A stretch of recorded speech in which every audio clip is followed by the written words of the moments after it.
Hola, hola, ¿cómo están? Mi nombre es Carolina Cáceres, kinesióloga de profesión, naturópata de profesión, docente, y vengo con mucho entusiasmo a contarles acerca de que vamos a cumplir 9 años ya junto con la ONG Naturópatas para Chile y se celebra este 25 de abril. Y dentro de este marco de celebración, em, como es característico de los naturópatas, estamos realizando educación en distintos ámbitos. El que les vengo a hablar acerca del dolor y la naturopatía.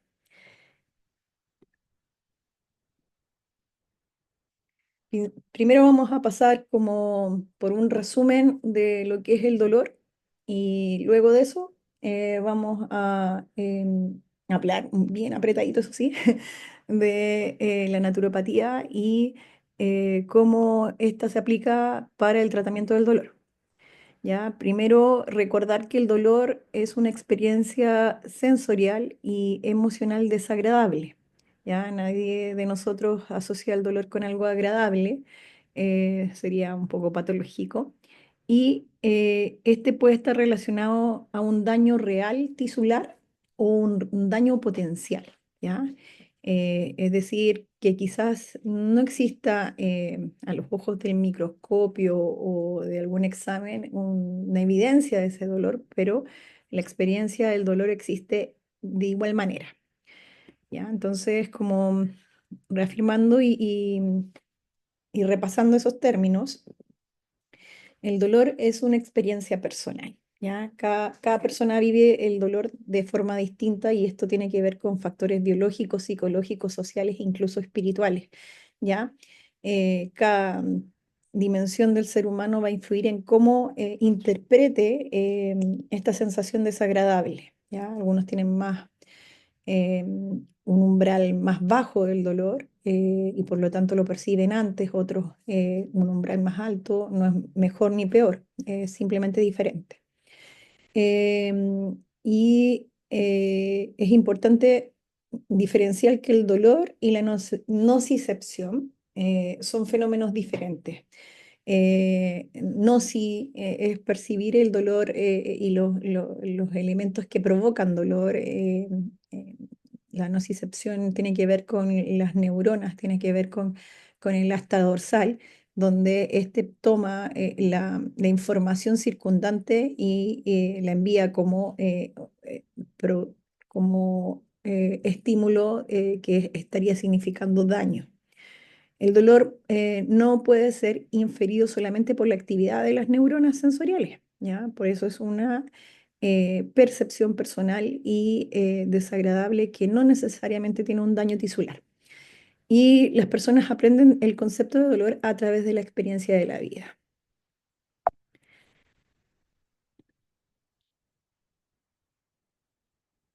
Eh, por lo tanto, si esta experiencia es personal, la experiencia dolorosa debe ser respetada, ¿ya? Muchas veces se cuestiona, por ejemplo, en patologías como fibromialgia. Ha costado mucho que la sociedad comprenda y acepte los rangos de dolor en algo que muchas veces biológicamente no tiene un asidero, no tiene una constancia de que hay un daño. Aunque el dolor usualmente cumple una función adaptativa, sobre todo el dolor agudo, ¿ya? Puede tener efectos adversos sobre lo que es la actividad funcional del ser humano y su bienestar social y psicológico. De hecho, es uno de los que provoca mayores licencias en todo el mundo.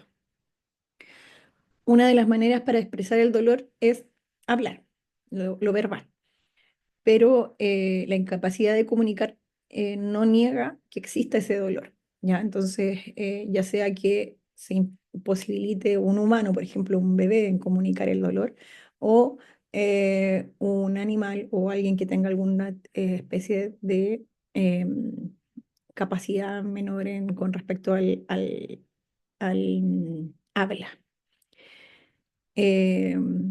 Los tipos de dolor. Bueno, entonces este dolor y esta percepción tener una gran gama de clasificaciones, ¿ya? Una es con respecto a su tiempo. Se divide en agudo crónico, hay un intermedio que es el subagudo. El agudo tiene un tiempo limitado, en este caso con escaso componente psicológico, más bien físico, ¿no? Y este es el que está relacionado con que muchas veces tiene como esta alerta biológica, como cuando nos vamos a quemar. El dolor estaría ayudándonos a retirarnos, por ejemplo, del fuego. Con respecto a lo crónico, este dolor permanece en una duración ilimitada y se acompaña en general de componentes psicológicos. El subagudo es un intermedio. Se habla que el dolor agudo puede estar entre 3 semanas, incluso hasta un mes. Entre eso y los 3 meses estaría el subagudo y de ahí ya empezaríamos a hablar de crónico. El dolor agudo, como dije, cumple una función biológica útil y está en estrecha relación con el daño tisular, ¿ya? Y con la magnitud de ese daño. El dolor crónico persiste más allá del tiempo de la recuperación de incluso el daño tisular, del daño del tejido, y incluso va más allá de los 3 meses. No cumple una función biológica útil, ya cuando éste permanece, y es una fuente de gran sufrimiento y discapacidad en la población, en los seres humanos. El dolor también se puede definir según su patogenia. Este puede ser neuropático, ya bastante conocido por la gente, esto está siendo cada día más común y tiene que ver con un daño, ¿no es cierto? Un estímulo que se produce directo del sistema nervioso o de la lesión de las vías nerviosas periféricas y va a tener características, por lo tanto, nerviosas, punzante, quemante, parestesia, disestesia, hiperalgesia, todos términos relacionados con que este nervio ya sea periférico o central, se daña o se irrita y hace estas descargas de mensajes dolorosos. Ejemplos de este dolor es el dolor neuropático, el lumbosacro muy, muy, muy, muy habitual, con, en general con irradiación de este dolor, ¿ya? En la vía de, por ejemplo, el ciático. La neuropatía periférica post-quimioterapia, ¿ya? Por daño o por compresión medular. Eh, Siguiendo con la patogenia, también puede ser nocioceptivo o psicógeno. El nociceptivo te está hablando de que, y es el más común, ¿no es cierto? Hay un daño, ¿ya? Este lo vamos a ver en el siguiente diapositiva, porque se divide en somático y visceral. Y el psicógeno, perdón, interviene en el ambiente psicosocial que rodea al individuo. Es típico la necesidad de un aumento constante de las dosis de analgésicos con escasa eficacia. Como hablábamos, el nociceptivo, el dolor, se produce somático o visceral. Somático tiende a ser todo lo que es del cuerpo musculoesquelético y visceral de las vísceras. El somático se produce por la excitación anormal de nocioceptores, que son los receptores, las terminaciones nerviosas que captan el dolor, ¿ya? Y se pueden ubicar en piel, músculo esquelético, vasos, etcétera. Y en este caso el dolor es localizado, punzante y se irradia siguiendo un trayecto nervioso identificable. En este se tiende a tratar con antiinflamatorio no esteroidal, ¿ya? Producto de que, por ejemplo, en la piel, si se quemó, hay una inflamación y vamos a ocupar para que esto empiece a barrer y a irse y disminuir el dolor.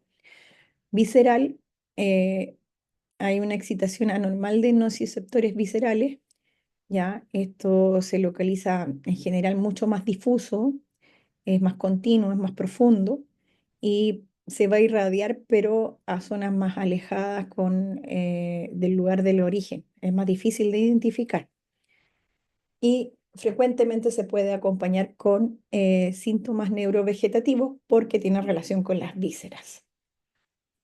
Eh, y según el curso, si es continuo o irruptivo, continuo es persistente a lo largo del día y no desaparece, es un dolor molesto, también se menciona como sordo, y el irruptivo tiene que ver con la exacerbación transitoria del dolor en pacientes bien controlados con dolor de fondo estable.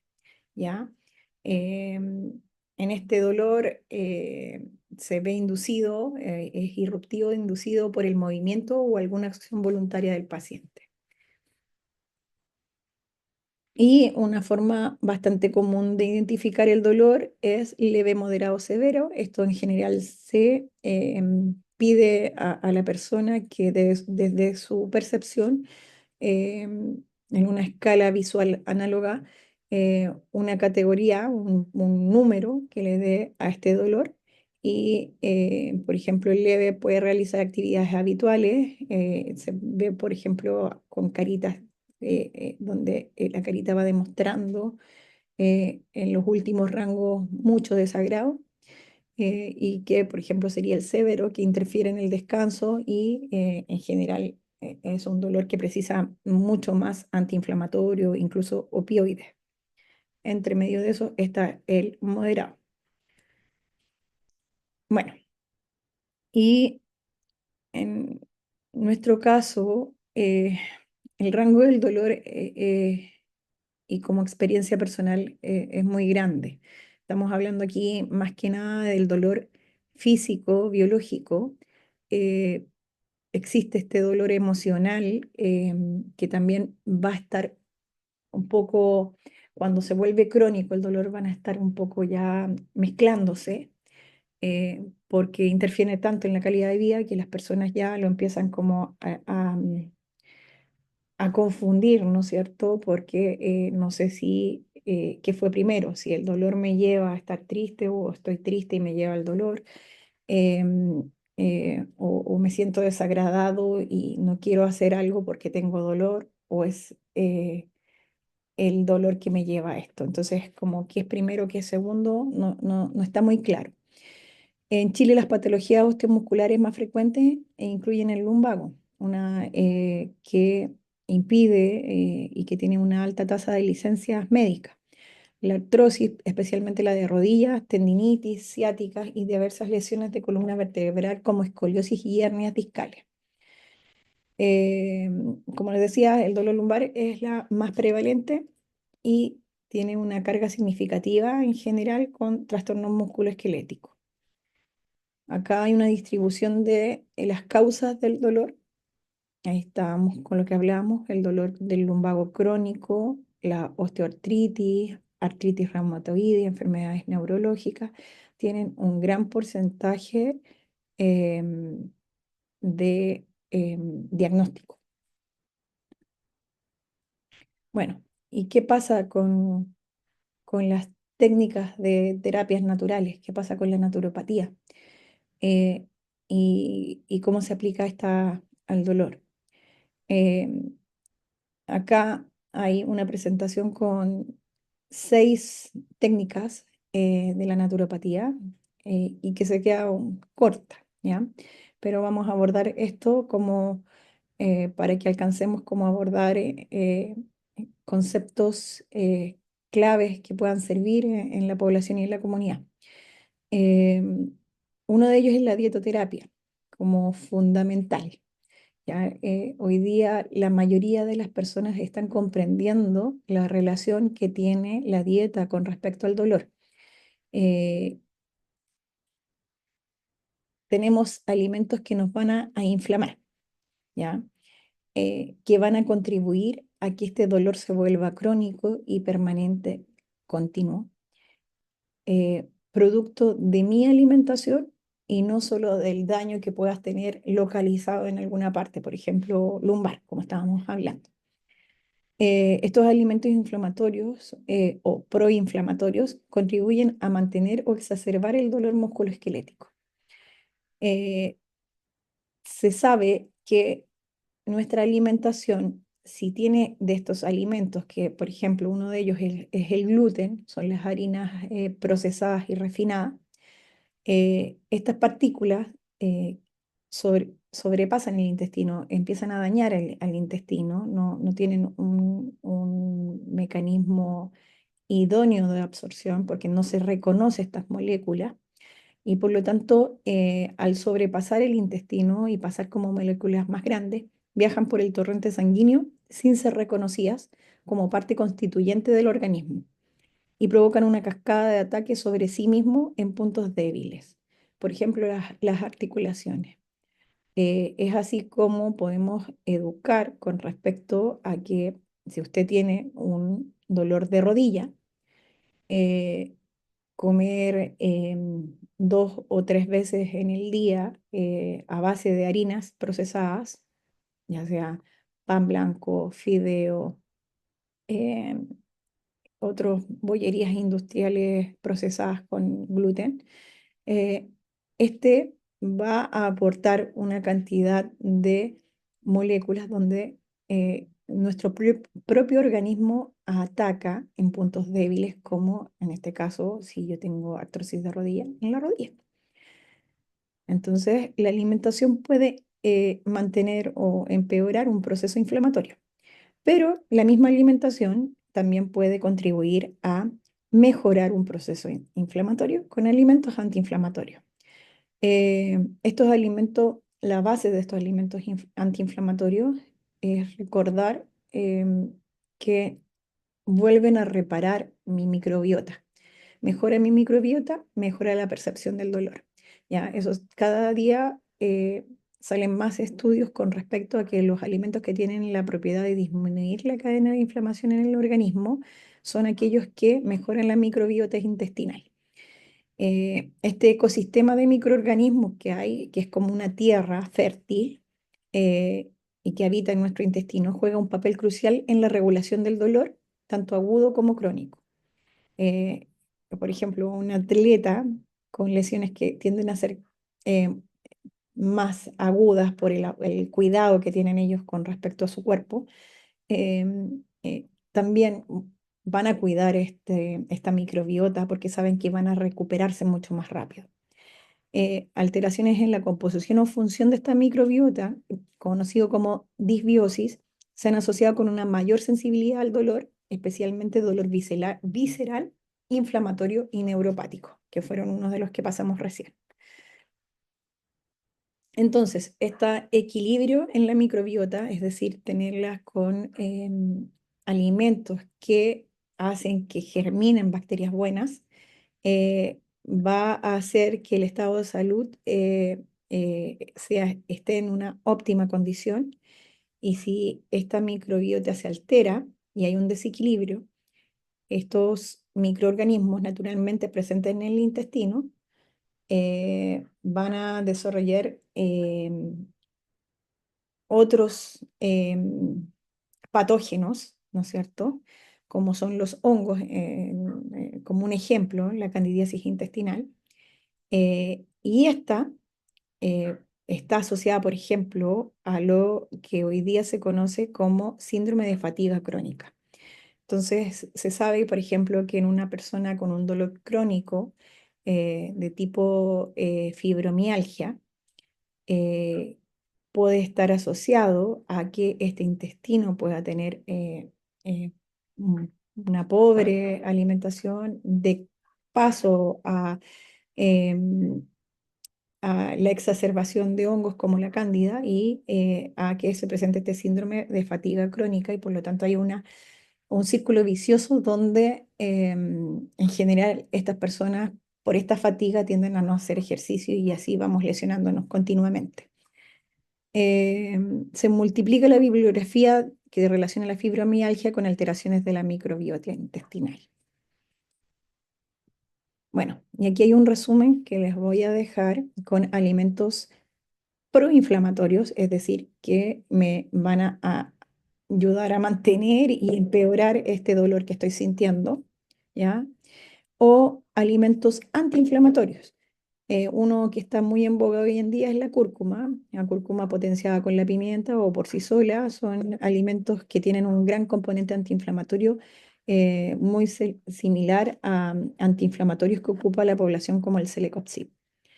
Y así otros como, por ejemplo, los frutos rojos, los frutos del bosque, que son alimentos que tienden a generar una limpieza del organismo, son antioxidantes y por lo tanto contribuyen al bienestar completo y a la disminución del dolor.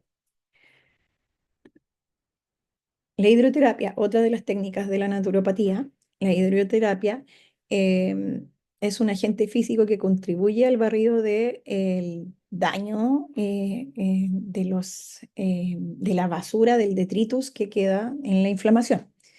Ya Manuel Leceaeta hablaba, hoy día está muy en boga el tema de la crioterapia, pero, por ejemplo, se puede hacer mucho, de una forma mucho más sencilla, como lavados de sangre, donde vamos a estimular el barrido y la termorregulación del individuo. Con baños de contraste también, como agua fría y agua caliente, para mejorar esta circulación. Todo esto tiene que ver con que si yo mejoro la circulación, hago un barrido de todos estos elementos inflamatorios. ¿Ya? Y como sale en la foto, también recordar que la hidroterapia tiene un componente donde me permite hacer ejercicio sin carga, ¿ya? Entonces es sumamente benéfico porque si estoy con mucho dolor y bajo la carga, bajo el peso de mi cuerpo, me permite volver a hacer ejercicio sin tanto dolor. La geoterapia es el uso de arcillas, de barros, ¿ya? En este caso se pone aquí un ejemplo de una cataplasma o un emplasmo, que son la aplicación directa o indirecta de arcilla. Y vamos a pensar en esto como una terapia primero física de uso compresivo, y al hacer de uso compresivo volvemos a lo mismo, hay un barrido sanguíneo, ¿ya? Saco y renuevo sangre en estos sectores. Además está el componente mineral, ¿ya? Todos estas arcillas son ricas en sales minerales y también se hace una conjunción entre la temperatura de la arcilla, puede ser fría o caliente dependiendo del dolor, y el uso de hierbas antiinflamatorias.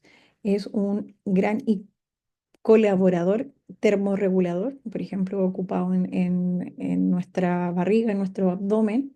Este va a contribuir también a mejorar la microbiota y a hacer este efecto en conjunto con los alimentos, por ejemplo. La terapia floral, este va dirigido al componente emocional del dolor.